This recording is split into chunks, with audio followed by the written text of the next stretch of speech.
नमस्कार जी। केंद्रीय मंत्रिमंडल में मेरे वरिष्ठ सहयोगी और लखनऊ के सांसद श्रीमान राजनाथ सिंह जी, उत्तर प्रदेश के मुख्यमंत्री श्रीमान योगी आदित्यनाथ जी, उप मुख्यमंत्री डॉक्टर दिनेश शर्मा जी, उच्च शिक्षा राज्य मंत्री श्रीमती नीलिमा कटियार जी, यूपी सरकार के अन्य सभी मंत्रीगण, लखनऊ विश्वविद्यालय के कुलपति श्री आलोक कुमार राय जी, विश्वविद्यालय के शिक्षक और छात्रगण, देवी और सज्जनों, लखनऊ विश्वविद्यालय परिवार को 100 वर्ष पूरा होने पर हार्दिक शुभकामनाएं। 100 वर्ष का समय सिर्फ एक आंकड़ा नहीं है, इसके साथ अपार उपलब्धियों का एक जीता जागता इतिहास जुड़ा हुआ है। मुझे खुशी है कि इन 100 वर्षों की स्मृति में एक स्मारक डाक टिकट, स्मारक सिक्के और कवर को जारी करने का अवसर मुझे मिला है। साथियों, मुझे बताया गया है कि बाहर गेट नंबर 1 के पास जो पीपल का पेड़ है, वो विश्वविद्यालय की 100 वर्ष की अविरत यात्रा का अहम साक्षी है।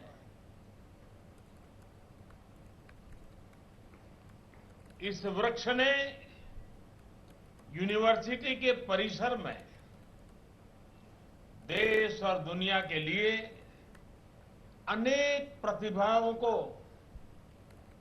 अपने सामने बनते हुए, घड़ते हुए देखा है। 100 साल की इस यात्रा में यहां से निकले व्यक्तित्व राष्ट्रपति पद पर पहुंचे, राज्यपाल बने, विज्ञान का क्षेत्र हो या न्याय का, राजनीतिक हो या प्रशासनिक, शैक्षणिक हो या साहित्य, सांस्कृतिक हो या खेलकूद, हर क्षेत्र की प्रतिभाओं को लखनऊ यूनिवर्सिटी ने निखारा है, संवारा है। यूनिवर्सिटी का आर्ट्स क्वाड्रिगल अपने आप में बहुत सारा इतिहास समेटे हुए है। इसी आर्ट्स क्वाड्रिगल में नेताजी सुभाष चंद्र बोस की आवाज गूंजी थी और उस वीर वाणी में कहा था, भारत के लोगों को अपना संविधान बनाने दो या फिर इसका खामियाजा भुगतो।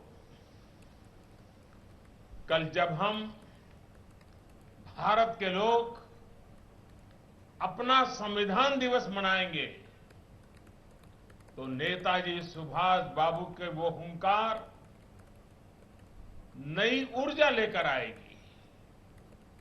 साथियों, लखनऊ यूनिवर्सिटी से इतने सारे नाम जुड़े हैं, अनगिनत लोगों के नाम, चाहकर भी सबके नाम लेना संभव नहीं है। मैं आज के इस पवित्र अवसर पर उन सभी का वंदन करता हूं। 100 साल की यात्रा में अनेक लोगों ने अनेक प्रकार से योगदान किया है। वे सब अभिनंदन के अधिकारी हैं। हां, इतना जरूर है कि मुझे जब भी लखनऊ यूनिवर्सिटी से पढ़कर निकले लोगों से बात करने का मौका मिला है और यूनिवर्सिटी की बात निकले और उनकी आंखों में चमक न हो, ऐसा कभी मैंने देखा नहीं है। यूनिवर्सिटी में बिताए दिनों को उसकी बातें करते करते वो बड़े उत्साहित हो जाते हैं, ऐसा मैंने कई बार अनुभव किया है। और तभी तो लखनऊ हम पर फिदा, हम फिदाए लखनऊ का मतलब और अच्छे से तभी समझ आता है। लखनऊ यूनिवर्सिटी की आत्मीयता, यहां की रूमानियत ही कुछ और ही है। यहां के छात्रों के दिल में टैगोर लाइब्रेरी से लेकर अलग अलग कैंटीनों के चाय समोसे और वन मक्खन अब भी जगह बनाए हुए हैं। अब बदलते समय के साथ बहुत कुछ बदल गया है, लेकिन लखनऊ यूनिवर्सिटी का मिजाज लखनवी ही है, अब भी वही है। साथियों, ये संयोग ही है कि आज देव प्रबोधिनी एकादशी है। मान्यता है कि चातुर्मास में आवागमन में समस्याओं के कारण जीवन थम सा जाता है। यहां तक कि देवगण भी सोने चले जाते हैं। एक प्रकार से आज देव जागरण का दिन है। हमारे यहां कहा जाता है, या निशा सर्वभूतानां, या निशा सर्वभूतानां तस्याम जागर्ति संयमी, तस्याम जागर्ति संयमी। जब सभी प्राणियों के साथ साथ देवता तक सो रहे होते हैं, तब भी संयमी मानव लोक कल्याण के लिए साधनारत रहता है।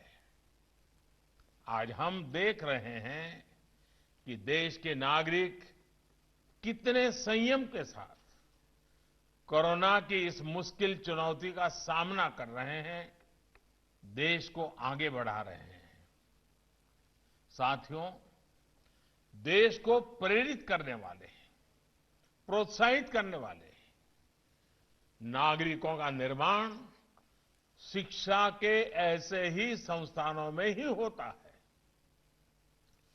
लखनऊ यूनिवर्सिटी दशकों से अपने इस काम को बखूबी निभा रही है।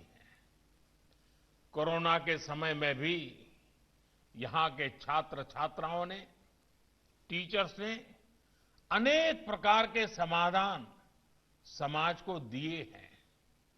साथियों, मुझे बताया गया है कि लखनऊ यूनिवर्सिटी के क्षेत्र अधिकार को बढ़ाने का निर्णय लिया गया है। यूनिवर्सिटी द्वारा नए रिसर्च केंद्रों की भी स्थापना की गई है। लेकिन मैं इसमें कुछ और बातें जोड़ने का साहस करता हूं। मुझे विश्वास है कि आप लोग उसको अपनी चर्चा में जरूर उसको रखेंगे। मेरा सुझाव है कि जिन जिलों तक आपका शैक्षणिक दायरा है, वहां की लोकल विधाओं, वहां के लोकल उत्पादों से जुड़े कोर्सेस, उसके लिए अनुकूल स्किल डेवलपमेंट, उसकी हर बारीकी से एनालिसिस, ये हमारी यूनिवर्सिटी में क्यों ना हो। वहां उन उत्पादकों की प्रोडक्ट्स लेकर उनमें वैल्यूएशन के लिए आधुनिक समाधानों, आधुनिक टेक्नोलॉजी पर रिसर्च भी हमारी यूनिवर्सिटी कर सकती है। उनकी ब्रांडिंग, मार्केटिंग और मैनेजमेंट से जुड़ी स्ट्रेटेजी भी आपके कोर्सेज का हिस्सा हो सकती है, यूनिवर्सिटी के छात्रों की दिनचर्या का हिस्सा हो सकती है। अब जैसे लखनऊ की चिकनकारी, अलीगढ़ के ताले, मुरादाबाद के पीतल के बर्तनों, भदोही के कालीन, ऐसे अनेक उत्पादों को हम ग्लोबली कॉम्पिटिटिव कैसे बनाएं, इसको लेकर नए सिरे से काम, नए सिरे से स्टडी, नए सिरे से रिसर्च क्या हम नहीं कर सकते हैं? जरूर कर सकते हैं। इस स्टडी से सरकार को भी अपने नीति निर्धारण में, पॉलिसीज बनाने में बहुत बड़ी मदद मिलती है और तभी वन डिस्ट्रिक्ट, वन प्रोडक्ट की भावना सच्चे अर्थ में साकार हो पाएगी। इसके अलावा हमारे आर्ट, हमारे कल्चर, हमारे अध्यात्म से जुड़े विषयों की ग्लोबल रीच के लिए भी हमें निरंतर काम करते रहना है। भारत की ये सॉफ्ट पावर अंतर्राष्ट्रीय जगत में भारत की छवि मजबूत करने में बहुत सहायक है। हमने देखा है पूरी दुनिया में योग की ताकत क्या है। कोई योग कहता होगा, कोई योगा कहता होगा, लेकिन पूरे विश्व को योग को अपना एक प्रकार से जीवन का हिस्सा बनाने के लिए प्रेरित कर दिया है। साथियों, यूनिवर्सिटी सिर्फ उच्च शिक्षा का केंद्र भर नहीं होती, ये ऊंचे लक्ष्यों, ऊंचे संकल्पों को साधने की शक्ति को हासिल करने का भी एक बहुत बड़ा पावर हाउस होता है, एक बहुत बड़ी ऊर्जा भूमि होती है, प्रेरणा भूमि होती है। यह हमारे कैरेक्टर के निर्माण का, हमारे भीतर की ताकत को जगाने की प्रेरणा स्थली भी है। यूनिवर्सिटी के शिक्षक साल दर साल अपने स्टूडेंट्स के इंटेलेक्चुअल, एकेडमिक और फिजिकल डेवलपमेंट को निखारते हैं, छात्रों का सामर्थ्य बढ़ाते हैं। छात्र अपने सामर्थ्य को पहचाने, इसमें भी आप शिक्षकों की बड़ी भूमिका होती है।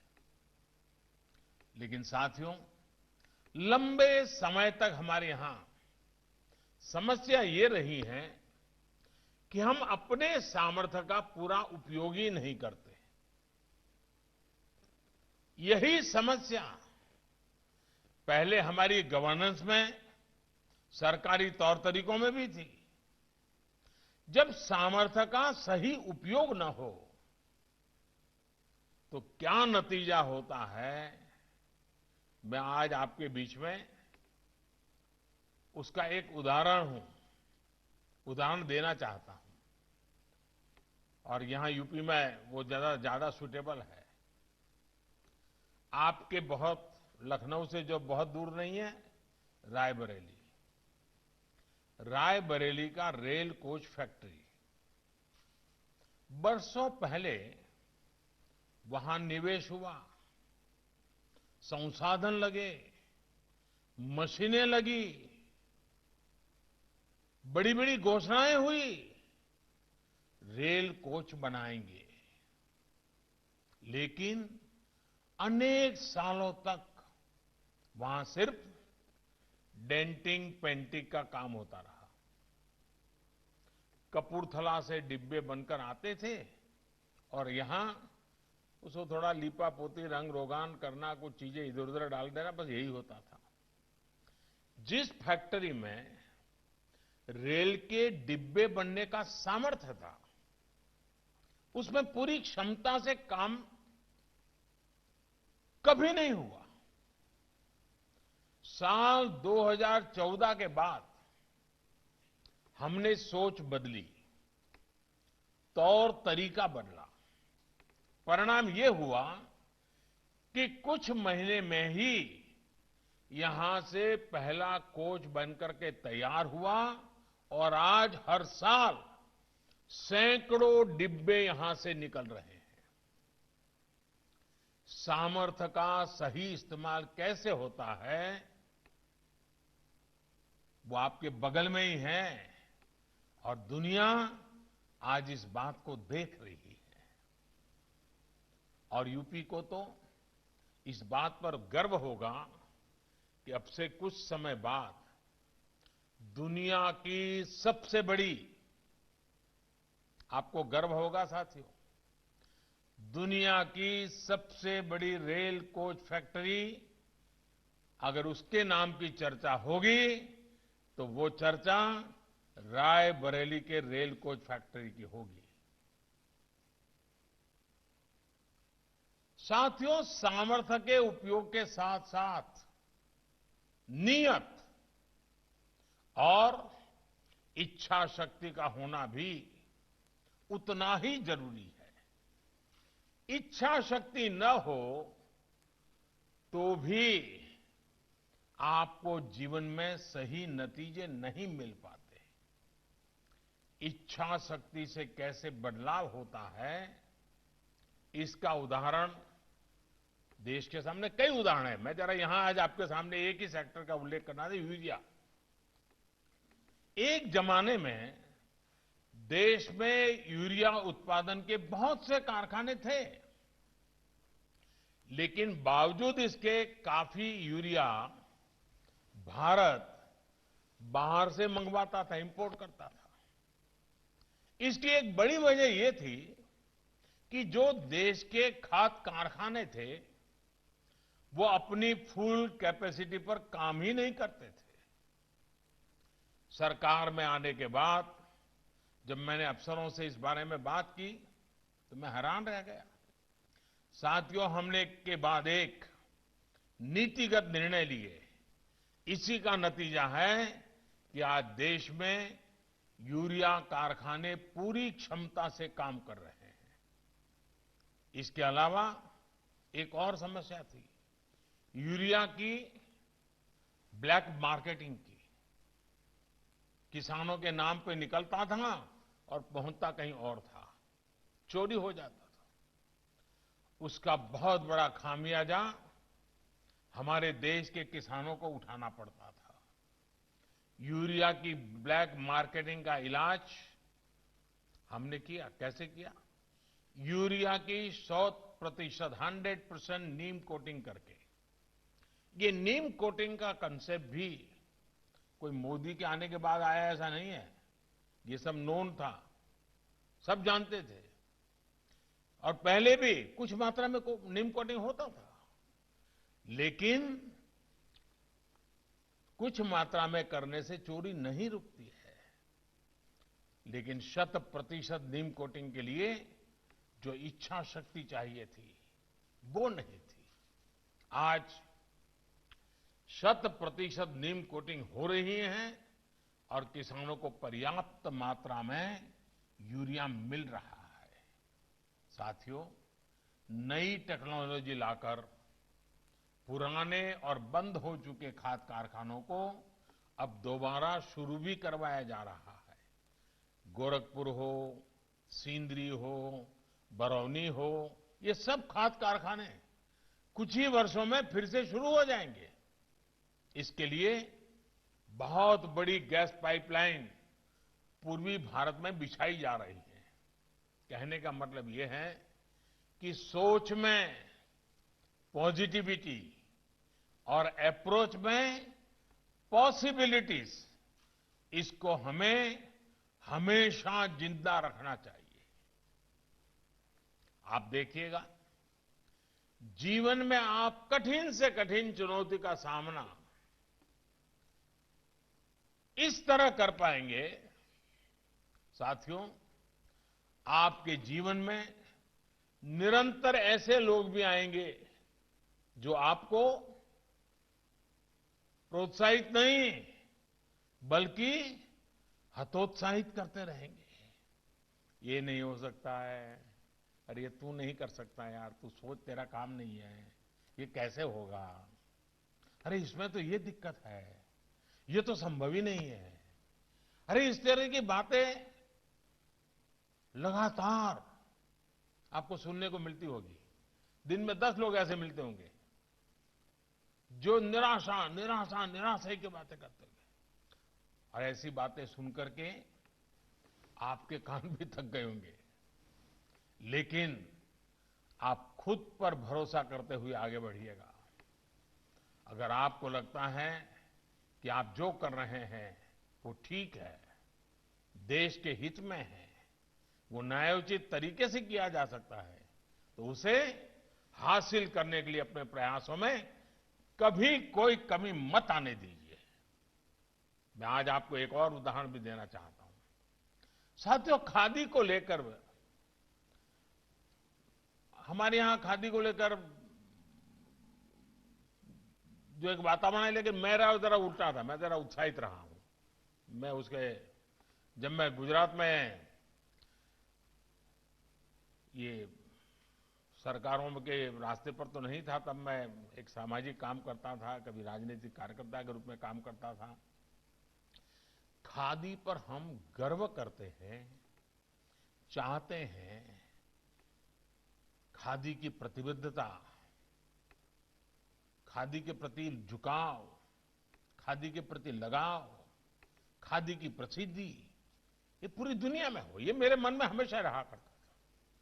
जब मैं वहां का मुख्यमंत्री बना तो मैंने भी खादी का खूब प्रचार प्रसार करना शुरू किया। 2 अक्टूबर को मैं खुद बाजार में जाता था, खादी के स्टोर में जाके खुद कुछ न कुछ खरीदता था।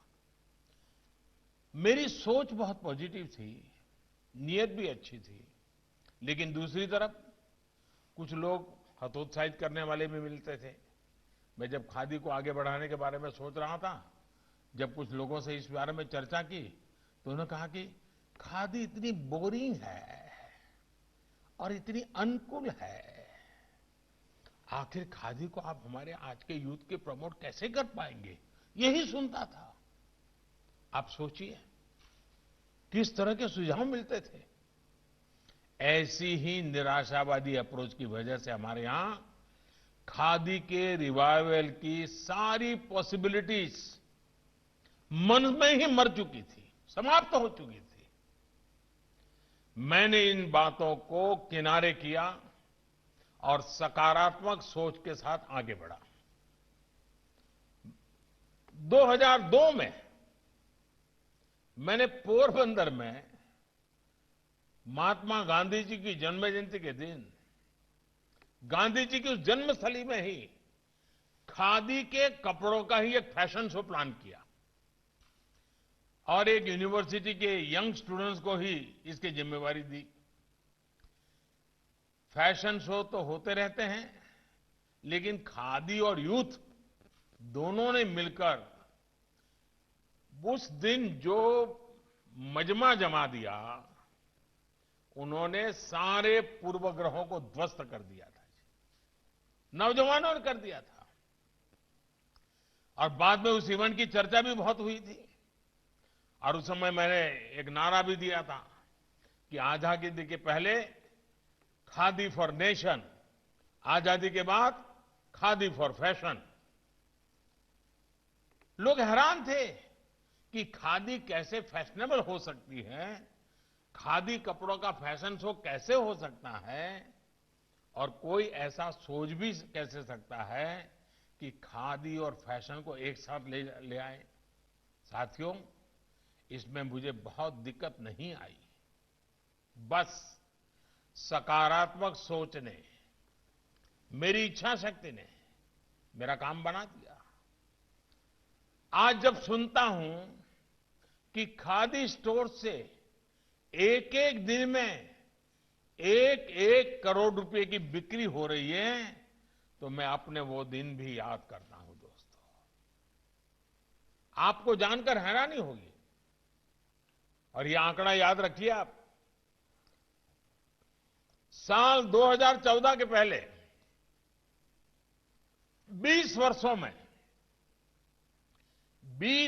में जितने रुपए की खादी की बिक्री हुई थी, उससे ज्यादा की खादी पिछले 6 साल में बिक्री हो चुकी है।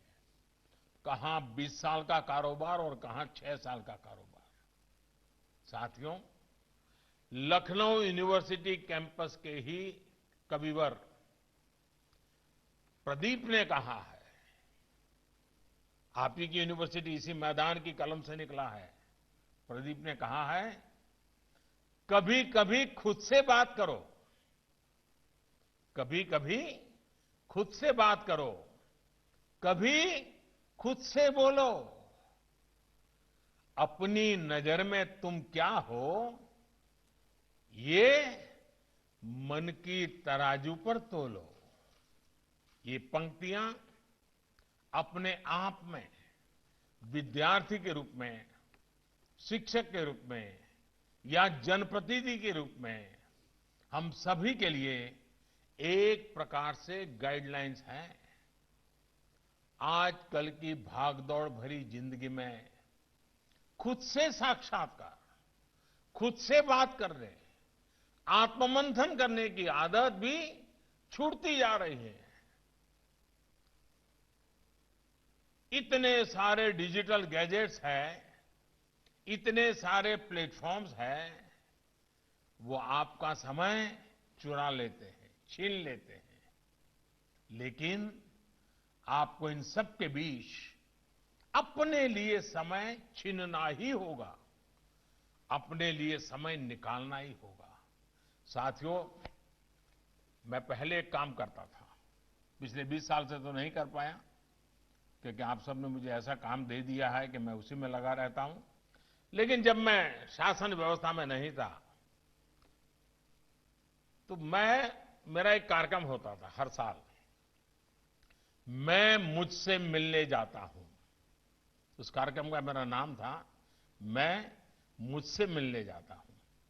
और मैं 5 दिन 7 दिन ऐसी जगह पे चला जाता था जहां कोई इंसान न हो, पानी की थोड़ी सुविधा मिल जाए बस। मेरे जीवन का वो पल बड़े बहुमूल्य रहते थे। मैं आपको जंगलों में जाने के लिए नहीं कह रहा हूं, कुछ तो समय अपने लिए निकालिए। आप कितना समय खुद को दे रहे हैं, ये बहुत महत्वपूर्ण है। आप खुद को जाने, खुद को पहचाने, इसी दिशा में सोचना जरूरी है। आप देखिएगा, इसका सीधा प्रभाव आपके सामर्थ्य पर पड़ेगा, आपकी इच्छा शक्ति पर पड़ेगा। साथियों, छात्र जीवन वो अनमोल समय होता है जो गुजर जाने के बाद फिर लौटना मुश्किल होता है। इसलिए अपने छात्र जीवन को एंजॉय भी कीजिए, एनकरेज भी कीजिए। इस समय बने हुए आपके दोस्त जीवन भर आपके साथ रहेंगे। पद, प्रतिष्ठा, नौकरी, बिजनेस, कॉलेज, ये दोस्त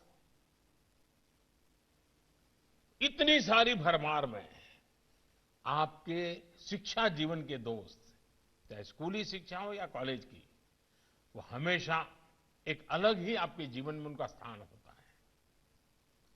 खूब दोस्ती करिए और खूब दोस्ती निभाइए। साथियों, जो नई राष्ट्रीय शिक्षा नीति लागू की गई है, उसका लक्ष्य भी यही है कि देश का हर युवा खुद को जान सके, अपने मन को टटोल सके। नर्सरी से लेकर के पीएचडी तक आमूल चूल परिवर्तन इसी संकल्प के साथ किए गए हैं। कोशिश ये है कि पहले सेल्फ कॉन्फिडेंस हमारे स्टूडेंट्स में एक बहुत बड़ी आवश्यकता होनी चाहिए। सेल्फ कॉन्फिडेंस तभी आता है जब अपने लिए निर्णय लेने की उसको थोड़ी आजादी मिले, उसको फ्लेक्सिबिलिटी मिले।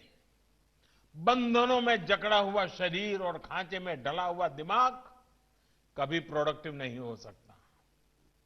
याद रखिए, समाज में ऐसे लोग बहुत मिलेंगे जो परिवर्तन का विरोध करते हैं। वो विरोध इसलिए करते हैं क्योंकि वो पुराने ढांचे के टूटने से डरते हैं। उनको लगता है कि परिवर्तन सिर्फ डिसरप्शन लाता है, डिसकंटिन्यूटी लाता है। वो नए निर्माण की संभावना पर विचार नहीं करते। आप युवा साथियों को ऐसे हर डर से खुद को बाहर निकालना है और इसलिए मेरा लखनऊ यूनिवर्सिटी के आप सभी टीचर्स, आप सभी युवा साथियों से यही आग्रह रहेगा कि इन नई राष्ट्रीय शिक्षा नीति पर आप खूब चर्चा करें, मंथन करें, बात करें, विवाद करें, संवाद करें। इसके तेजी से अमलीकरण पर पूरी शक्ति के साथ काम करें। देश जब आजादी के 75 वर्ष पूरे करेगा, तब तक नई शिक्षा नीति व्यापक रूप से लेटर एंड स्पिरिट में हमारे एजुकेशन सिस्टम का हिस्सा बने।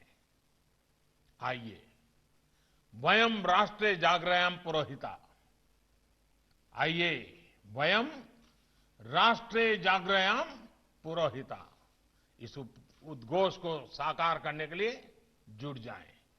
आइए हम मां भारती के वैभव के लिए अपने हर प्रण को अपने कर्मों से पूरा करें। साथियों, 2022 और 2047 1947 से लेकर के 2047 आजादी के 100 साल आएंगे। मैं लखनऊ यूनिवर्सिटी से आग्रह करूंगा, इसके नीति निर्धारकों से आग्रह करूंगा कि 5 दिन 7 दिन अलग अलग टोलियां बनाकर के मंथन कीजिए और 2047 जब देश आजादी के 100 साल मनाएगा, तब लखनऊ यूनिवर्सिटी कहां होगी? तब लखनऊ यूनिवर्सिटी ने आने वाले 25 साल में देश को क्या दिया होगा? देश की कौन सी आवश्यकताओं की पूर्ति के लिए लखनऊ यूनिवर्सिटी नेतृत्व करेगी? बड़े संकल्प के साथ, नए हौसले के साथ जब आज शताब्दी मना रहे हैं, तो बीते हुए दिनों की गाथाएं आने वाले दिनों के लिए प्रेरणा बननी चाहिए, आने वाले दिनों के लिए पगडंडी बननी चाहिए और तेज गति से आगे बढ़ने की नई ऊर्जा मिलनी चाहिए। ये समारोह 100 साल की स्मृति तक सीमित न रहे। ये समारोह आने वाली आजादी के 100 साल जब होंगे, तब तक के 25 साल के रोड मैप को साकार करने का बने। और लखनऊ यूनिवर्सिटी के मिजाज में ये होना चाहिए कि हम 2047 तक, जब देश की आजादी के 100 साल होंगे, हमारी ये यूनिवर्सिटी देश को ये देगी। और किसी यूनिवर्सिटी जब 25 साल का कार्यकाल देश के लिए नई ऊंचाई पर ले जाने के लिए समर्पित कर देता है, क्या कुछ परिणाम मिल सकते हैं? यह पिछले 100 साल का इतिहास गवाह है। 100 साल की लखनऊ यूनिवर्सिटी की सब जो समय निकला है, जो अचीवमेंट हुए हैं, वो उसकी गवाह है। और इसलिए मैं आपसे आग्रह करूंगा, आप मन में 2047 का संकल्प लेकर के आजादी के 100 साल तक व्यक्तिगत जीवन में मैं ये दूंगा, यूनिवर्सिटी के रूप में हम ये देंगे, हम देश को आगे बढ़ाने में हमारी ये भूमिका होगी। इसी संकल्प के साथ आप आगे बढ़े। मैं आज फिर एक बार इस शताब्दी के समारोह के समय पर आपसे अनेक अनेक शुभकामनाएं देता हूं और आपके बीच आने का मुझे अवसर मिला। मैं आपका बहुत बहुत आभारी हूं। धन्यवाद। बहुत बहुत धन्यवाद महोदय। आपकी ओजस्वी वाणी